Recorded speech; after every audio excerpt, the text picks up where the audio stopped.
Hello, everyone. I am Silly Squirrel, and we are Revive Me Bro Games, the gaming podcast with two good friends. Oh my God, what do you mean good friends? Multiple friends discuss cooperative games, multiplayer games, and so much more.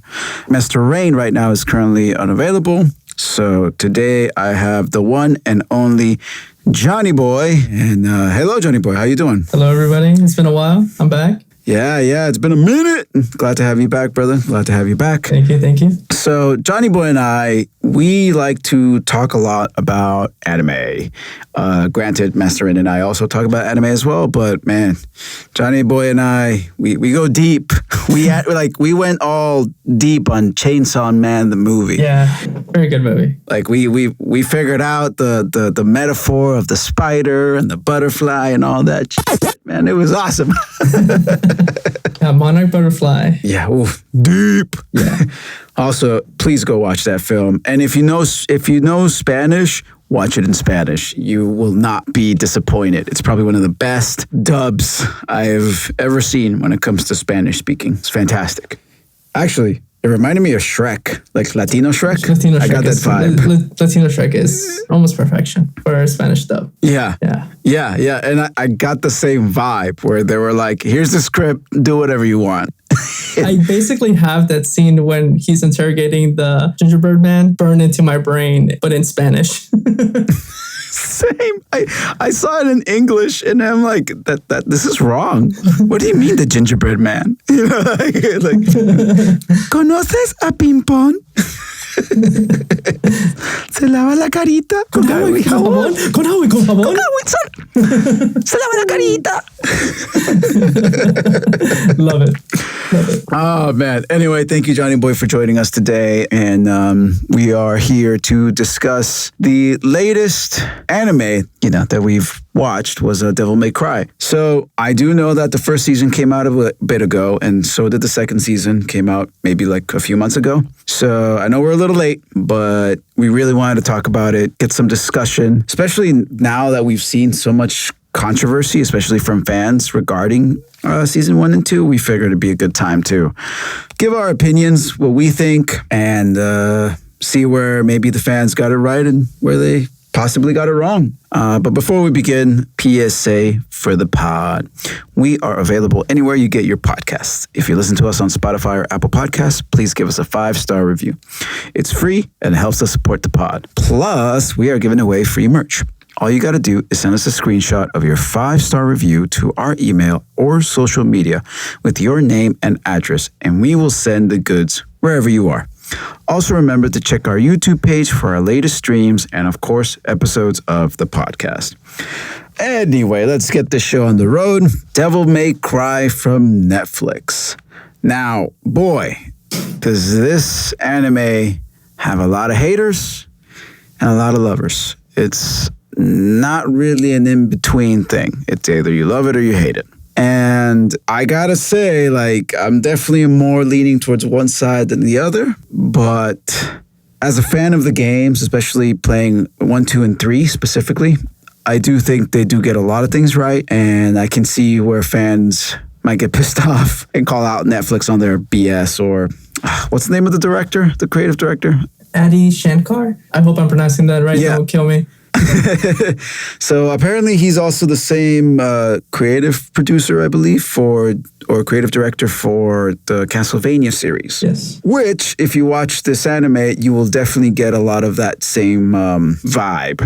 There's definitely some similarities. Obviously, the art is very different, but the writing and I feel like some of the action sequences very much they can go hand in hand. But anyway, I'm gonna just get started with the plot of season 1 and 2, and then we will proceed to talk about are the characters, what we liked, what we didn't like, and the controversies. So if you're expecting shot by shot of each episode for the season, this is not it. This is an overview of season 1 and 2 of Devil May Cry. So anyway, season 1.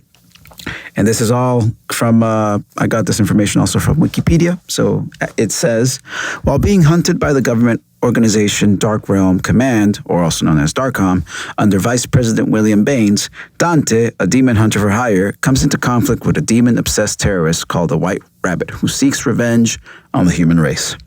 Season 2 revolves around the U.S. military-backed invasion of the demon realm Makai, led by the corrupt Arius and Vice President Baines. Meanwhile, Dante's estranged twin brother, Virgil, emerges as a ruthless enforcer of the demon king Mundus, forcing Dante, Virgil, and Lady into a chaotic war between worlds. So that is the plot of seasons 1 and 2. Season 1. I'm gonna say, as the first season, it was very much meh for me.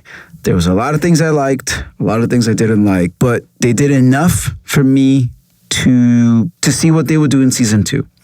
Because usually in season 1, it's all about setting up the characters and the world and stuff like that. And so I gave them the benefit of the doubt. But season 1 for me was definitely like a 6 out of 10, right down the middle. Didn't love it, didn't hate it. Made me just hope that season 2 would be better, What do you think, Johnny? I'm there with you. Usually I give season 1s of shows a bit more grace for the fact that it's not just meant to attract like the base fans of any kind of IP. So they can't go in there with the expectation that you already know the lore or have information on the lore. So they have to set it up. So sometimes they only have 12 episodes a season, right? So they have to work all that in. So it may be slower pace at the beginning because they're basically setting stuff up that, fans have already seen. But let's say introduce somebody that doesn't know anything about Devil May Cry, they would be completely lost if that stuff gets skipped. And that's just, storytelling and writing. You have to lay out the plot. Yeah. And I think at this day and age, there's less patience for that, which actually, I feel like season 1 was really quick about that too. Especially, I still think of like Dante's introduction where he saves the woman and the baby. Like his introduction for me was, in my opinion, I thought it was perfect.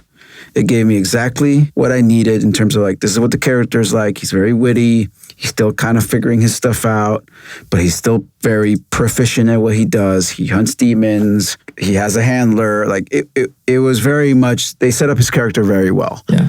He's reckless, and they showed all that in a short amount of time. So it's I agree with you, very good introduction. And very badass too. Like it was exactly what I was hoping for a Dante introduction. And then, funny enough, I've been playing Devil May Cry 1, and the introduction for Dante on that one is way more chill. What I mean is, in the first episode, Dante's fighting a demon. He's going all out, throwing quips. The animation's very, very, go, go, go, go, go. On the game, it's like he's sitting on a chair. He gets a phone call.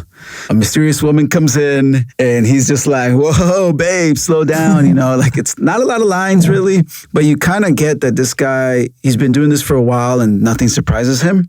While in the show, it's more like there's this almost childlike recklessness, if I could borrow that from what you said. While as in the first game, it's more like acquired confidence, which are very different. Well, I think partially it's because he's older in the game than he is at the beginning of the Netflix series. Like this is a much younger Dante as well. Yeah, and you get that right away, which is why I'm making like the distinction, What I'm trying to say here is both introductions tell you exactly what you need to know about this character, in their own universe. And I think season 1 does a really good job of introducing this Dante and keeping that Dante relatively consistent throughout both seasons. So that was one of those notes that I'm just like, this is great. I like this Dante. The voice actor hit a home run, basically, with his acting. And I was in, I was like, yep, I like this Dante. Plus, I mean, it also helps that they throw in Limp Bizkit's Rolling as the intro. I'm like, okay, you have my interest. And then Dante shows up. Dead on right now. Yes, very much so. And so Dante, I think overall, he's very consistent. He's consistent with my expectations. Also, it's like, oh, he's younger, he's inexperienced. So a lot of the stuff that happens throughout both seasons, you see that. And you see how by the end of season 2, he's a little more mature, a little more like hardened, yet still keeping that playful energy.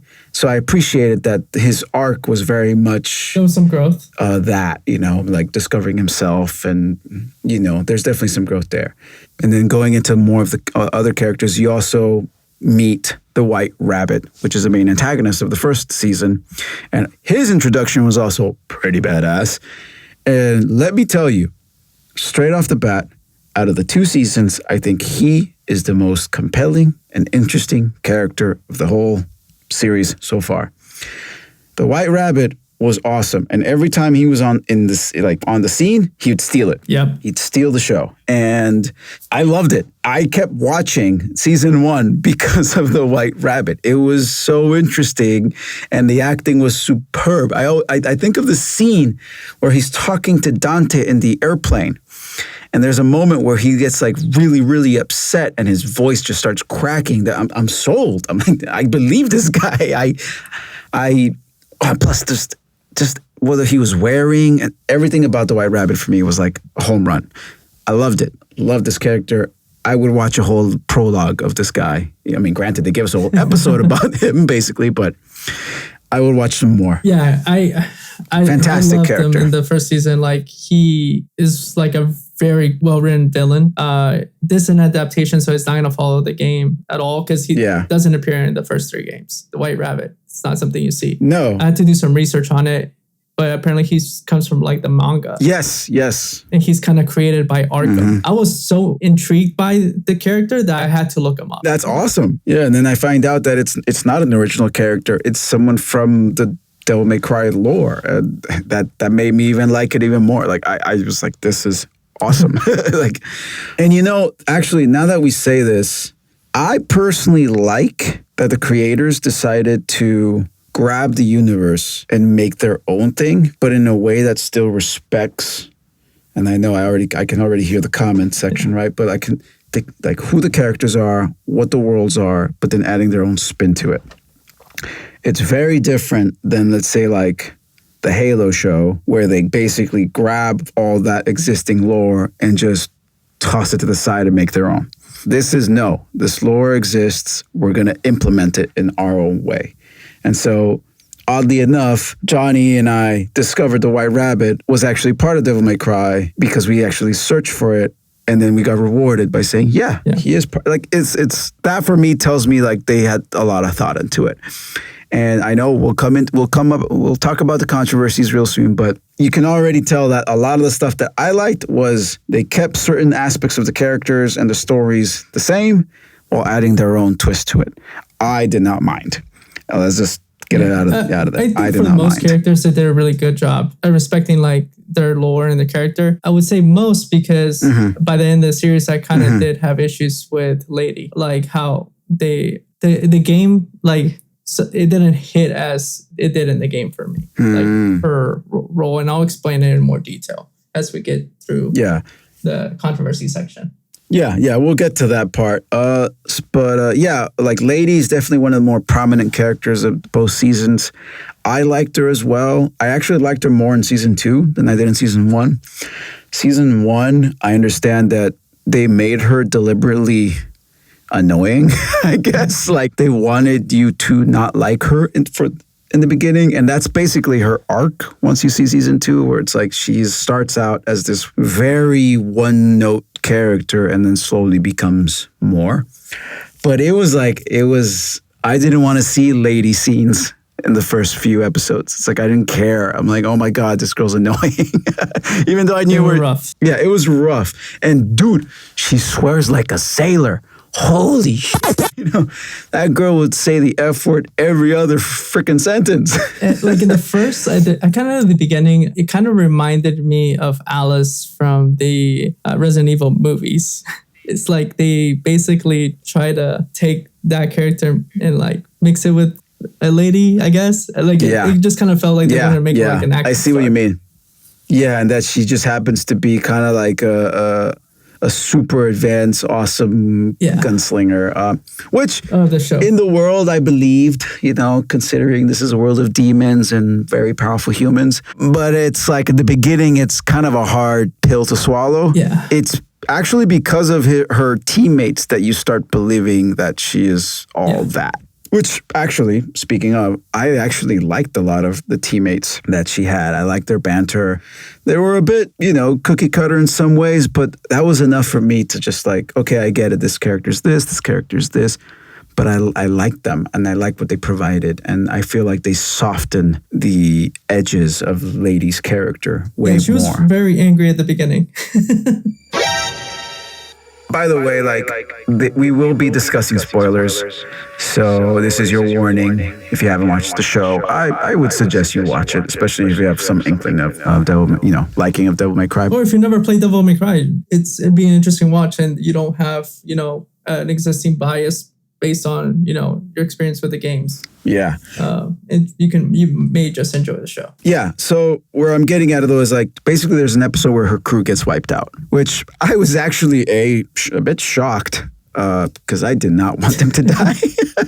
I liked them. I really did. And I was very shocked that the show went there very quickly. I don't know if other people be like, oh, I could see it from a mile away. But for me, I didn't see it. I definitely saw that maybe a few of them would die, but the fact that we were given certain scenes and a bit of background for some of them, I really thought we were going to see more of them. So I was very shocked when all of a sudden they're getting they're getting killed. But I kind of saw a little bit. I was like, okay, they're going to kind of force a way for her and Dante to interact a bit more.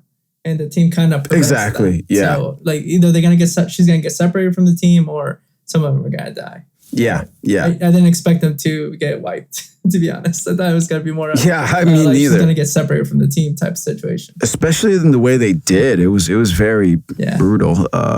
Also, this show is very violent. I mean, it's Devil May Cry, so overall, season 1 does have a lot of good moments, a lot of Easter egg moments as well. Some of them are a little too much in my opinion, the Mega Man one. I thought was a little too much. I think they crammed a bunch that they need to be crammed in there. Yeah, I didn't necessarily like a lot of that. I appreciate it, but at the moment it was just too distracting. The Street Fighter one was distracting as well. Okay, I get it. You're Capcom. I didn't see Konami doing that in their games. Maybe they did, but I didn't see any of that in Castlevania, unless it was Castlevania related, Can you imagine in one of the Castlevania shows, there's this guy with a bandana that looks like Solid Snake at the bar, that would have been so distracting. But to be honest, by the end of the second season, I was expecting a Rathalos to come out of the Demon Gate. That would have been dope. What do you think about this? That awesome. All of Monster Hunter fans would have cheered, but everybody else would have been taken out of this. It's the fuck is that? Actually, I would have appreciated that at this point. Yeah. So season 1 had a lot. It had good. I feel like it had a good villain, very very good villain. Good introduction to Dante and good introduction to the world and his powers and the demon realm, which they completely expand upon, in my opinion. There's a lot more time you spend learning about the demon realm and the demons and what's the name? Makai. That's the name. Yeah. You learn more about Makai and you hear about Mundus and all that and I mean we'll get to this later, but it was interesting to see wow, we're really talking about immigration here, but we'll touch that subject later. But I didn't mind the way they had Makai and Earth kind of mixed. I thought it was really interesting. It gives weight to what Sparta did, Dante and Virgil's father. Yeah. But I do think season 1 was all about the setup, and setting up the characters. And I will say another character that's very prominent is Vice President Baines, who was voiced by Kevin Conroy. He's another character that kind of grew on me. Season 1, he annoyed the crap out of me, mainly because of his zealous beliefs. Yeah. How do I put this? He's clearly a representation of a certain type of person in the United States. At least in season 1, and it can get a bit obnoxious. But that's another character that season 2, it's there's more to him, than just zealous belief that he's a warrior of God. And then you actually kind of get a really interesting father-daughter dynamic between him and Lady, which was, in my opinion, very interesting to see and also made sense too. He saw a lot of potential in Lady, and so you can see how she would be loyal to him because of it. Yeah. Exactly. Be like highly devoted to him. Yeah, because she fed the flames of her revenge, and you can see where she gets a lot of that angst and anger and very much one-sided one-sided mind for most of season 1 because of this influence. Yeah. Season 1 overall pretty good, but definitely has a lot of highs and lows in terms of some episodes. Some episodes were a bit slow, in my opinion, but the most memorable episode was the one where they explain about Lady's past and the White Rabbit's past and the parallels between the two. And I actually really, really liked what they did there. The art style is very different. The music for both is very different. You immediately get the parallels, of course, of their like own arcs and how they were brought up and everything. But that's one of the more memorable episodes. It was beautifully done, and I actually went back and watched it again. I just found it so unique in its portrayal, and they did and the fact that they took a whole episode just to do this. Yeah, I agree with you. I really enjoyed that episode in season 1 because it definitely came back to kind of bite Lady in the back, like when she realized that hey, they weren't all that different, and that search for revenge like completely overtook both of them. I really enjoyed that. Like they just had different motivations and how they grew up, you know? And I think that's when Lady kind of softened up after that. Yeah, I mean, they're two sides of the same coin. And it was interesting to see how basically if Lady goes farther enough, she could be a White Rabbit. Even though later on you find out the White Rabbit was very much justified. And I know the creator kept saying this, in a lot of interviews, but he wanted to create characters where they believe they're the heroes of their own story. And you feel that with Lady, you feel that with Baines, you feel that with White Rabbit. Like they all have this, like you could just focus on them as characters and you can follow it along and see how it informs their decisions. I know it sounds cliche nowadays, right? Because everyone knows how to make a movie apparently, but in my opinion, I think it really worked. It really made me eventually care for certain characters a lot. Like I started caring more about Lady. I started feeling more empathy for the White Rabbit, even though I still wanted to get his ass kicked. But it's not forced empathy. It's like it made sense. I see it. I see why. And even though both characters go through tragedy, it's a tragedy that made sense with who they are, where they've been, and the world that they live in. And so it didn't feel it didn't feel crazy. And I mean, even Dante's, tragedy, that brother and mother, there's hints of it in season 1, but like it's like the White Rabbit, like seeing like what he went through. You like if like you were to put yourself in the same position, like do you not question like would I not do the same? Would I not fall into that same trap? That he did of like seeking revenge. Same thing with Lady, right? Like her hatred for demons, her dad like became one and killed her mom. Like if I were in those shoes, would I not do the same? So it kind of like, you think about it that way, like it helps kind of understand the character a little bit better and like understand their motivations. Like, there's some like poor-written characters where you can be like, oh yeah, I would never do that. Doesn't make sense at all. But with them two, the way they were written, totally would make sense. Like if I were in their shoes, would I make the same mistakes?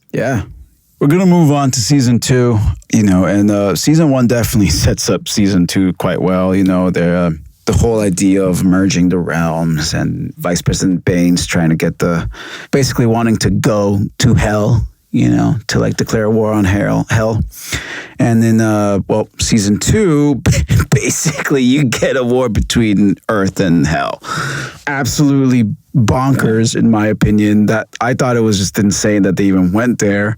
And I kept thinking of like old anime, like your Devilmans and stuff, where it's like, this is the type of stuff I'd see in like old 80s or early 90s anime, like hyper violent, fighting demons, demons eating people. Like this it was a recent one, Devil Crybaby on Netflix. Devilman Crybaby. I've only watched it once and I will never watch it again. Same. It's very good, but it's hard watch. It takes a toll. Never again. Never again. I will never, ever watch that again. But will I recommend it? If you've never seen it, yes. It is very good. It just takes a toll. It does. Like, yeah. But I definitely got that vibe, In the meantime, while this war is happening, though, Dante's estranged twin brother Virgil, he emerges as basically a lieutenant of Mundus's army, which is the demon army. And granted, they did tease him at the end of season 1, which I thought was dope.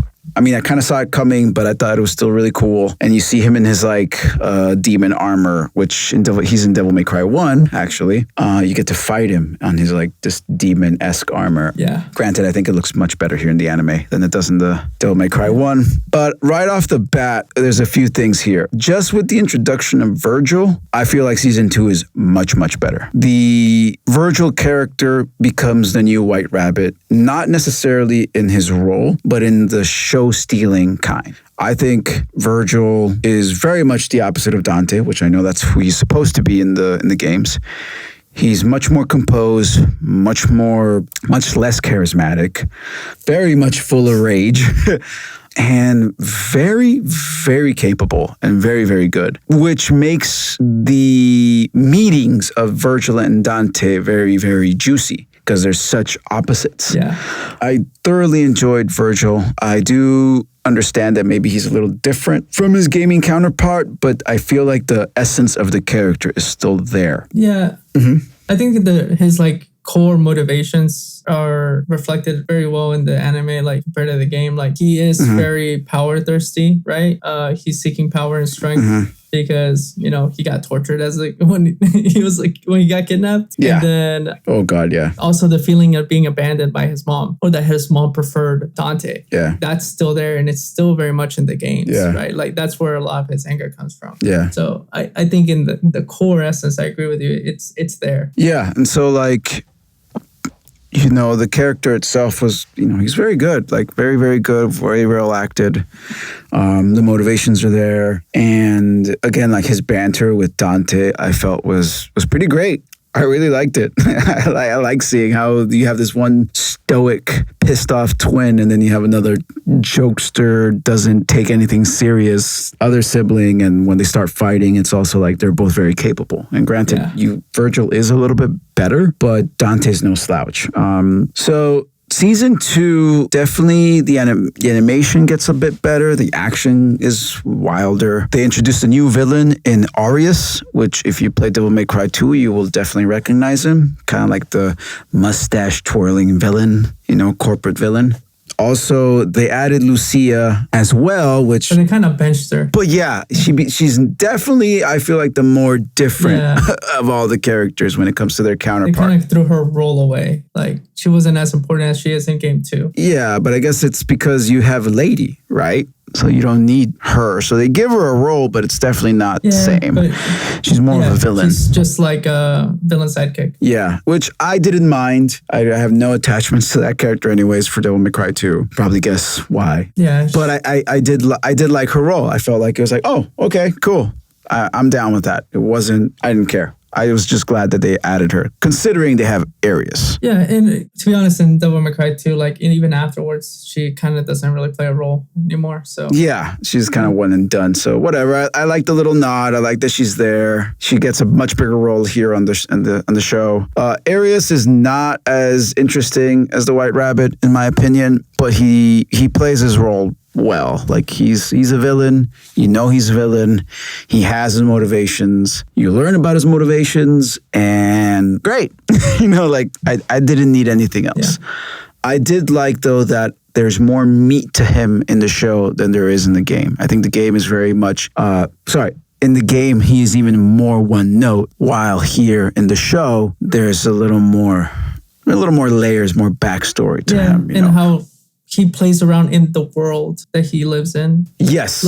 Getting that fleshed out, that was nice. You can, instead of, you just have this rich guy. No, you see how he's influenced people and what his role has been, and how he plays along with the people of the world. Yeah. Versus, what he was in the game. Yeah, it's I'm a rich guy and I want to power. I want so stupid, to be honest. Here, there's more to him, which I liked. And, of course, you finally get to see Mundus, which also gets more of a prominent role, I feel.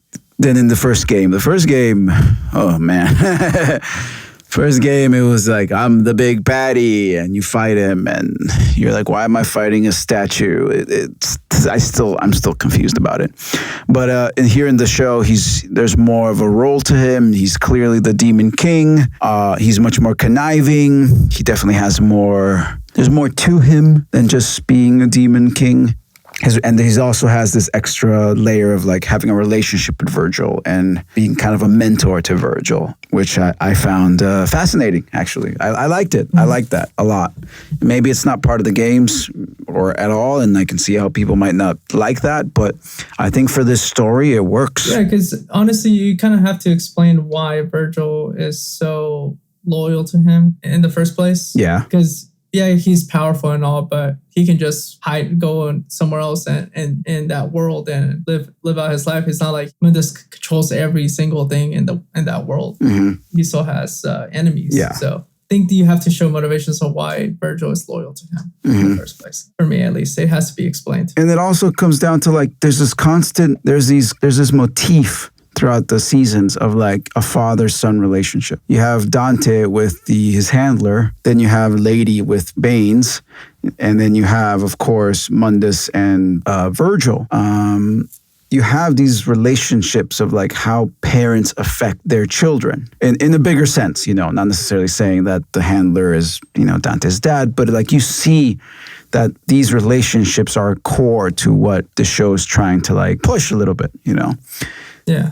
I like that Mundus says that he really trusted and loved Sparta. And then when he was betrayed by Sparta, it broke his heart. And so when he gets Virgil, it's like in a way, it's like maybe I can get Sparta back by making this boy loyal to me. It's almost like he missed Sparta. And I found that relationship fascinating. There's like, again, a layer to why it wasn't just like, oh, you're the son of Sparta, I control you. And it's like, there's more to it. There was a kingship there. There was a friendship that makes sense in this world where you have the most powerful warrior and, this king. Of course, they're, going to be close in terms of being friends. And anyway, I like all that. I like how also Lady doesn't have, like Lady hates her dad, who's the jester, Arkham. You have the Dante having doesn't give a shit. Sparta really. He was a mama's boy. Granted.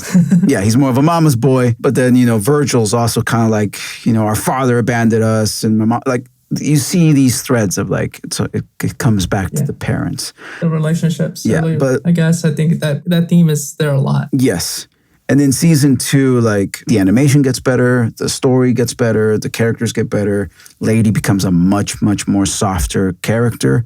And not soft and like weak. It's like soft like she's caring and she's not as sweary. Her swearing went down by a lot.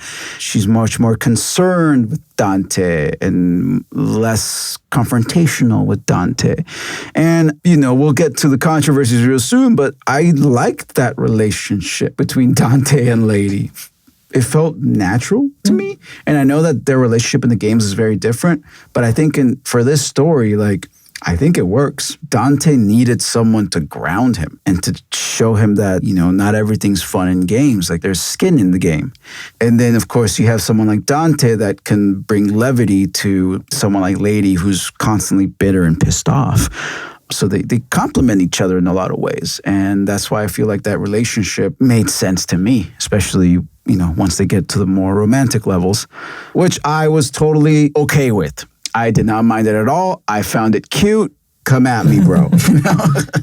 Yeah, like honestly, like in the games, if they haven't established a relationship, which I don't think they have, they should at this point, like to be honest. Like yeah. It's there. It's there, yeah. But moving forward, I think season 2 ends up in a great note. It definitely made me excited for season 3. And a lot of the things that I feel like, especially when it comes to like the storytelling, the characters, and the animation, they stepped up from season 1 to season 2. So overall, I was having a good time, and that's why, like, for me, at least, the whole seasons were like I'm enjoying it. I like it. There, I said it. That's my review. But we do have to address a few things, especially because the Devil May Cry community were very vocal about why they didn't like this show. So I don't know. Do you want to pick one of these controversies and then we can discuss it a little further, or like? I think I can go with like some of the characters being sidelined. To me, like my criticism of the show is the Arkham lady relationship is like in the game that resonated with me a lot. Her dislike for her father and then abandoning her name of Mary and then just taking the name on lady because that's what Dante was calling her. Yeah. I think in the show that same moment, the way they kind of did it doesn't hit as or doesn't resonate with me as much as it did in game for personal reasons. Like you know, like not gonna get too deep into it, but me and my my biological father don't have that close a relationship. So like you know, when I was younger, you know, seeing something like in a way where you don't even want to take the name that that person gave you, to me was understandable. Yeah. Right. So.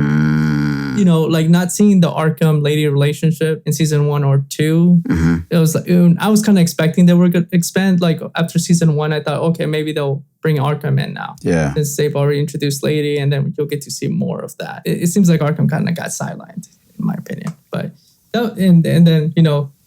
Lady doesn't have that coming to Jesus moment, I guess, with that conflict with her dad, you know, and resolving that. And that's in the game. That's when she softened up. They did a different way in the show, which I liked with the White Rabbit. Yeah. But I think I was just expecting, you know, more Arkham in the second season.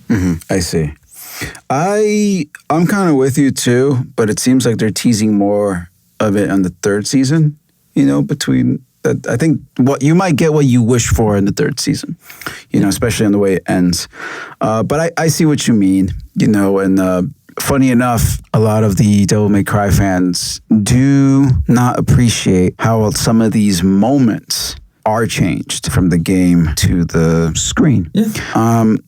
You know what's funny though is the moments are different. Yeah, the moments are different, but they're still the same in terms of what they do or the essence of the moment.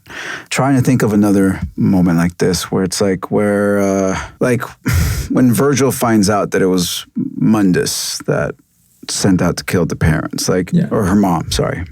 His reaction is, you know, of course, his anger towards Mundus, like that all exists in the games, but it's just how it was being told and how it was contextualized differently that I think people have a problem with, which of course we all wish we could just see a note to note from video game to movie, how the story, like. I wouldn't say that for every game because to be honest, Devil May Cry 1 and 2, like the writing, they're not good the writing stories. Is not that great. Like it's horrible. There's holes, and then like when you have to look at the game chronological order, we were talking about this before we started the podcast. It goes 3. Yeah. So you don't get a lot of the lore in 1 because that's all in 3, which comes way later. Yeah. Then you're supposed to have game 2, which was technically supposed to come after 4, and then they retconned it later to actually be 3, 1, 2, and then 4 and 5. Yeah. So it's tough to follow. Yeah, and not even hard to follow. I mean, as someone who just played the first game, a lot of the heavy lifting is done by your own imagination. The writing itself, like the dialogues, they are a bit cringe even for the time. But granted, the voice acting and the just overall the character designs, like they do a lot of lifting. Like Dante says some really stupid lines in that first game. But at the time the game came out, there wasn't really a character like him, nor there was a game that played just like that. And so you forgive it because you're playing a game, you know? Like there's a whole scene where he gets this like lion sigil, and then a huge tarantula made out of lava as it falls down from the sky, and he's like, oh, another small one. And then Dante says something about like, hey, look at you, so big. Like it's so the lines are kind of stupid, and all they do is tell you like the monster is underestimating Dante, and Dante is fucking the monster by throwing like a jab at. That's it. Yeah. That's the whole scene, and then you're supposed to kill and then you're supposed to fight him in the boss battle. It's like that's about it, you know. And to tell a story, you need more than that. You can't just have something happen and it's like, okay. In the game, like, yeah, you're walking around, you're seeing the environment and like a show with dead air, essentially, which is, you fighting other weaker monsters in the game. And it's a game. You just need like a for games like this, especially, you need a simple goal, Yeah.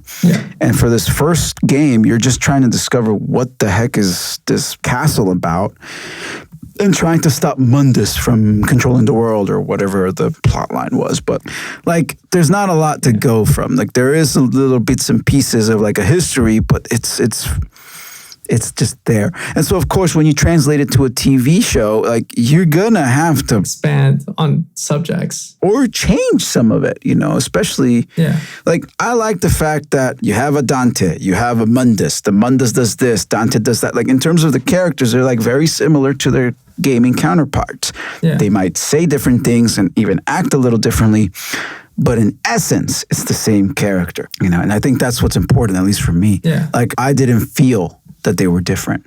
And again, having played the game just recently, I mean, obviously I could see the differences, but I felt like the character was still there. Yeah. And again, it's a reimagining, right? It's not going to be a one shot. No, and it's not going to be a one for one either way. Like, that's much more complicated. Like, everyone complains about how Master Chief takes his helmet all the time on the show, right? Yeah. And in the game, he doesn't. And it's like, why do we have a problem with that? It's because the helmet is Master Chief. You don't take away the helmet. It's like if Dante stops wearing the red jacket, or using ebony, or using Alistor, or he's not, or he's not a smartass. These are parts of the character that needs to stay the same. Yeah. Master Chief in the show talks too much and takes his helmet off too much. Yeah. That's not the same guy in the game. He's much more stoic, much more quieter, not to mention much more to the point, and less, who am I? Like, no, like, the character in the game, like, he has this like inner monologues and stuff, especially in like scenes where you see him by himself on like cutscenes. But I know I'm talking a lot about Halo, but my point is, you look at that Halo, that's not Master Chief. It's Master Cheeks. Master Ray. Taking that away from Ray. Yeah. Yeah. That's Master Cheeks, not Master Chief. This Dante still feels like Dante, and same with all these other characters. I know Lady's very different. Yeah. But, I still feel like this is Lady, especially when you get closer to the end of the second season. So I get it. Like, a lot of players were very upset with like the changes of the story, that they're not the same as in the game, the change in the characters, the swearing, which I didn't mind, to be honest, but I see how it can be obnoxious. I mean, Lady was swearing all the time, and I know I've said this multiple times already, but it wasn't like obnoxious. Like, it was just like, okay, like, chill out, girl. But then if you were pissed off all the time, wouldn't you be swearing anyways? I mean, look at Tony Montana. Yeah, I think the main character like that changed the most, probably Lucia. That's about it. Yeah. There's complete that I concur. can't say, okay, that character's still there. It was like, no, that's a completely different character from the Lucia in the game. It's kind of like I'm gonna go back to Halo. It's like the Covenant, and in the Halo TV series, accepting a human spy, basically. It's like, that would never happen. That's like character assassination for the Covenant. So. Exactly. Yeah, it's like, what are you doing? But that was the most changed character that I really noticed, like, over kind of the important ones. Now, the second part of this whole controversy thing, and last few things we're going to touch on, is more on the themes of the show. I'm going to put these three a bit together. There is one, an America type personality when it comes to just like the president and the military. It's very much in your face. And connected to that, there's also this whole war against the demons and this whole agenda of bigotry and immigrant abuse. Like, it's all connected, very much. A lot of people did not like how they felt like a lot of these issues were very much in your face.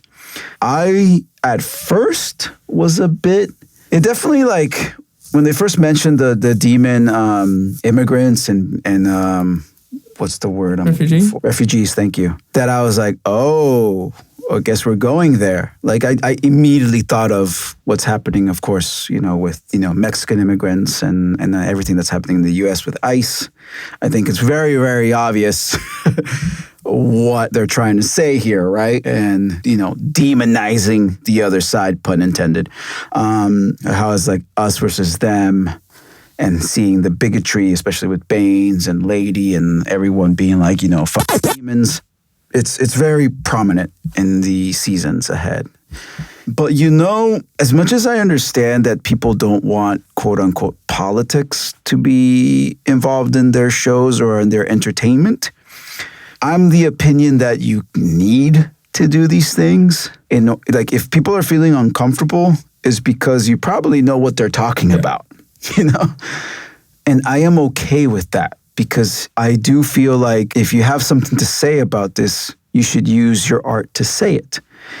And considering the show really likes to point back to the early 2000s, especially with their music, you can't help but think of things like the Iraq War and the Afghanistan War and of course the constant struggle of immigrants. And if you've been following us for a long time, you know that Johnny and I are, we're sons of immigrants. And we do have a personal stake when it comes to this stuff. So I don't mind it, my background aside, because I feel like it is important. And if it helps tell the story, then I'm all for it.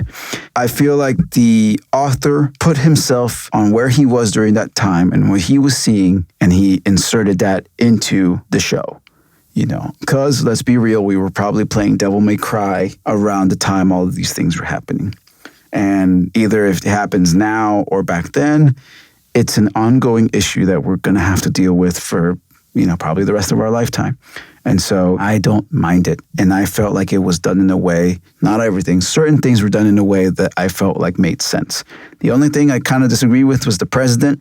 I think it was way too stupid and cartoony and too on the nose. That for me was like too much. Everything else for me felt a little more like there was some sensitivity to it. Yeah, but anyway, Johnny Boy, go ahead. I think shows are a reflection of their time. That's part of art, right? I agree with you. Like when something's too on the nose, it kind of throws me off. Like you can hint at it, but when you keep throwing it and repeating it, it gets to be too much and it gets to be like too silly and it throws me off. But shows are art and they are a reflection of your times. For example, Star Wars. People may not think it's political. Mm-hmm. Very political. It actually, George Lucas has spoken about it himself, that it's about the U.S. war against Vietnam. And guess who the Viet Cong are? Mm-hmm. They're the rebels. Guess who the empire is? Mm-hmm. The United States.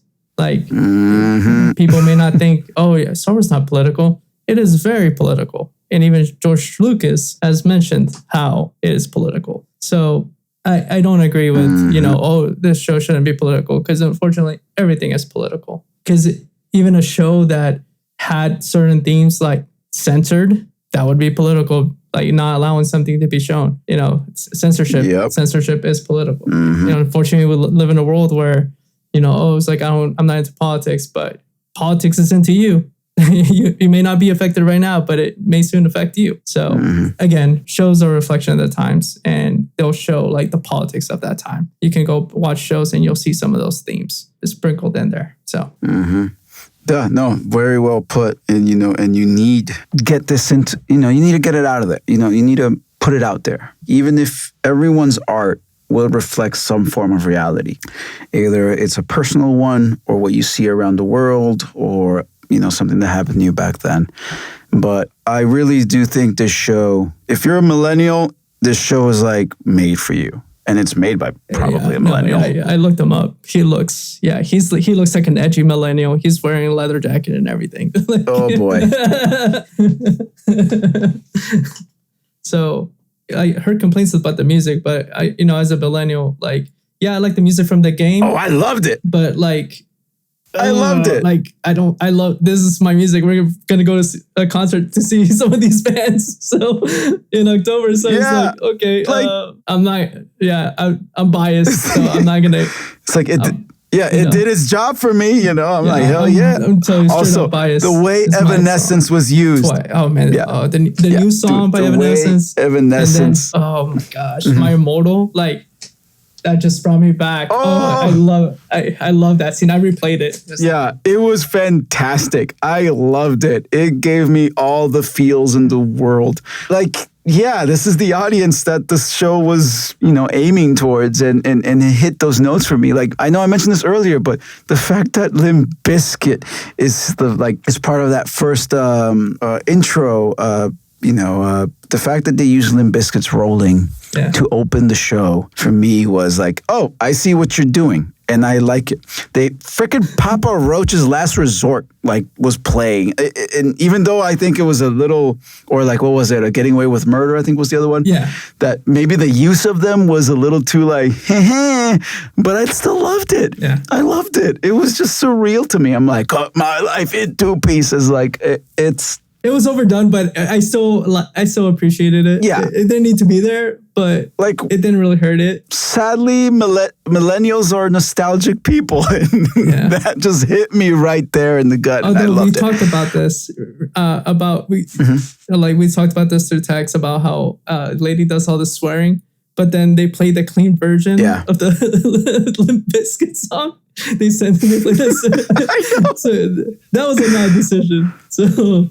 I know. It's like, dude, you're going to censor Limp Bizkit, but not Lady? Right. Okay. Did you not get the rights to the actual song that's on the Chocolate Starfish definitely got the CD? radio version. Yeah. I wonder if it was Fred Durst's way of, I really do hope there's a story there where Fred Durst was like, just give them the censored one. It's Netflix, I don't know. And I'm going to go a little meta here, but Limp Bizkit is a great representation of Devil May Cry, in my opinion, where it's you have this band that plays really good music, but the lyrics are so cheesy and so it shouldn't work. And then you have this game that should have been a Resident Evil game, and they somehow added this awesome music with a kind of edgy main character, and somehow it just works. Yeah. It's like Fred Durst is Dante, basically. Essentially. To an extent, but anyway. I think of Dante and Virgil as kind of Inuyasha and Sesshomaru in some way. Yeah. The relationship is very similar to me. But it's a kind of very unserious game, show, and even manga.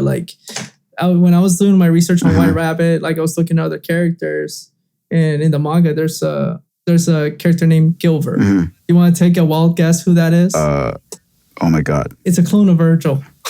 Oh my god! No way! When you mix up Gilver, it spells Virgil. They're so unserious. Come on. Oh my god. I love that. I honestly had to sit there for 5 minutes thinking this is so stupid. It's my brain cannot process this. Yeah. I also ruined the second season for myself because I was watching a clip of the preview for the new season of Bleach, and I heard Ichigo's voice, which for the rest of the second season, that's all I heard. Because Ichigo and Dante are the same voice actor. The Netflix Dante is the same voice actor as Ichigo. So yeah. And now you can't unsee it. Yeah, can't unhear it. Yeah. Oh, yeah, I mean, unhear it. Oh, my gosh. Yeah, that is... When you told me, I went back and, played a clip, and I'm like, you motherfucker. I can't. It's over. Yeah. All I hear is Ichigo. The whole season. Which, hearing Ichigo make jokes is very odd. Yeah. But I guess let's just wrap it up then, and... give us our closing statements here from the show. For me, the show overall, to both seasons, for me, is a 7 out of 10. It scratches an itch that I didn't know I had. I like a lot of the characters. I like the music. I like I'm a stickler for voice acting. The voice acting for me was phenomenal. Very believable. Lady's voice, Dante, Virgil, God, he was so good. The White Rabbit, Atreus, freaking Kevin Conroy. Like, the show is not perfect, and they definitely, have a few mess ups that you can search online, and people can tell you all about it. But looking at it objectively, as its own thing, in its own medium, I think the show is entertaining. It's good. They have good characters that work for me. And I know that they're different compared to the ones in the video games, but in essence, I think it is a fair adaptation to what the games are about. And to expect them to be cut to cut exactly the same as the games, I think is a disservice to the games themselves. Like, if you want to stick with the story of the games, play the games, because that's what, worked for you. The anime, I feel like, is more of this person grabbing their experience with the games and putting their own spin on it, while still keeping, in essence, a lot of the stuff that made the characters in the games special. And again, like, if we're going to get a season 3, we might get a lady that is much closer to the games than the one you saw now. But the character lady in the show, I liked her. And so at the end of the day, I think this is a really good show. It was a lot of fun, phenomenal animation. I know we didn't mention the 3D twins in season 1, but I don't care. I was not distracted by it. It's like, if you've seen a lot of anime, you see that type of stuff all the time. It's not a big deal. Oh my God. Side note, I understand people complaining about the heads and how the heads are supposed to be in the swords. I don't care. I don't care. It didn't bother me at all. But anyway, maybe I'm one of the few. It's not like a super major character to me either. So it's whatever. Yeah, so I recommend it. It's a 7 out of 10. I feel like it's a good time, especially if you're looking into something a little more like, if you like Castlevania and you want something like in the violent side of things, like, I think Devil May Cry is fun. It's funny. I definitely laughed a few times in a lot of the jokes. But I mean, could it be better? Of course. But I'm looking forward to see what they do in season 3. And I want more Virgil. I want more Lady. And of course, I want more Dante. Yeah. What do you think, Johnny Boy? I think I'm going to give it a 6.5. I think if they would have shown Arkham and Lady's relationship this season, which is partly because of my expectations. Of course. Like, after season 1 is kind of something I was expecting to happen. Yeah. I think I would have rated it higher had they gone that route for season 2. Yeah. I think they also need to kind of chill on the cameos and Easter eggs. Like, I think they're overdoing it in that sense, because you don't need all these characters. Like, the heads, like, they could have just left them out and it wouldn't change. Like, you would have had no complaints over them, and then it doesn't really change anything. Yeah. Story wise in the show. Because you don't have to get past them to get to your objective, right? So I think, they need to chill with that. I think overall, like, I do look forward to the 3rd season. I do want to see where they go with it and what storyline, and if they're going to do anything else with Arkham, or if they're going to like, more than introduce him as just Jester. Yeah. But I kind of feel like they might just skip and then go into Nero storyline. Oh. So if they do that, then that means I'm not going to get any Arkham. Well, I will say, though, they did tease that Lady's going to be chasing for Arkham. So, I mean, I'm hoping they keep that storyline there. That's why I'm giving it a 6.5, because I do look forward. Like I said, I do like Lady a lot better in season 2, to be honest. She plays a better character there. Yeah. I do like the introduction of the professor, like, kind of showing you, like, more of the world and, like, the power system, and how, you can acquire these powers and not use them for evil. So I did enjoy, like, getting to see more of the world in season 2. So I'll give it a 6.5. And I do look forward to a second season, kind of explore more of the other themes. Because in games, like, it's very limited. Like, you're on an island. You're on like a different location. It's only that location. You don't get to see what the rest of the world looks like in game. Yeah, or in Right. in Devil May Cry 3, it's just a tower, you know. And I know we haven't talked about 4 and 5, but it's because mainly this show focuses on those 3 games. And really. also, I haven't played 4, but I did buy 4 and 5 through Humble Bundle for $15. So Humble Bundle. I'm gonna replay through 1, Same. 2, and 3, and then I play 4 and 5. Yeah. So in the end, you know, we'd love to hear what you guys think about the show. You know, definitely leave us a comment or hit us up on our Instagram. Let us know what you think of the show. Overall, I think this is one of the better adaptations. You know, I know we always bring Halo back, but this one, it was like, at the end of the day, did I have fun? Did I enjoy it? Did I watch it through? And I did, you know, and I mean, I feel like adaptations overall are getting better, right? Like I keep thinking of like Sonic and the Knuckles series, The Last of Us, and no, I'm not gonna go into that, but I do think it's a fairly good adaptation here and there. I don't know. I feel like when it comes to game adaptations, we're getting if the quality's gone up, you know. So I think people need to go back and look at the movie adaptations we got back in the day, and then compare to them now. Yep. And then just see the progress we've made. Yep. So, for example, the Super Mario Brothers movie. Like, if you told me that came from a game, go watch it. It's unbearable. I'd call you a liar because nowhere close. Like, anything related to the game. And then go watch the new Super Mario game and then be like, wow, this is like leagues better, even though it's full of cameos. Like, just go look at the game adaptations we got back in the day. Judging the ones now so harshly. Like, I think like we're more gracious, give a little more grace to the adaptations because of what we got back in the day. Mm-hmm. I agree. Anyway, thank you everyone so much for tuning in, and remember to give us a follow wherever you get your podcasts. We'll be back for another episode, hopefully really, really soon. JohnnyBoi, again, thank you so much for joining me on this discussion. I've been looking forward to it for a long, long time. And it's just nice to finally, you know, talk about a, you know, TV show. It's been a minute since we did that. But anyway, so if you like streaming, we do stream on Twitch, so give us a follow on Reviving Real Games. And we'll catch you guys on the next episode. And remember, never stop reviving, y'all. Peace out.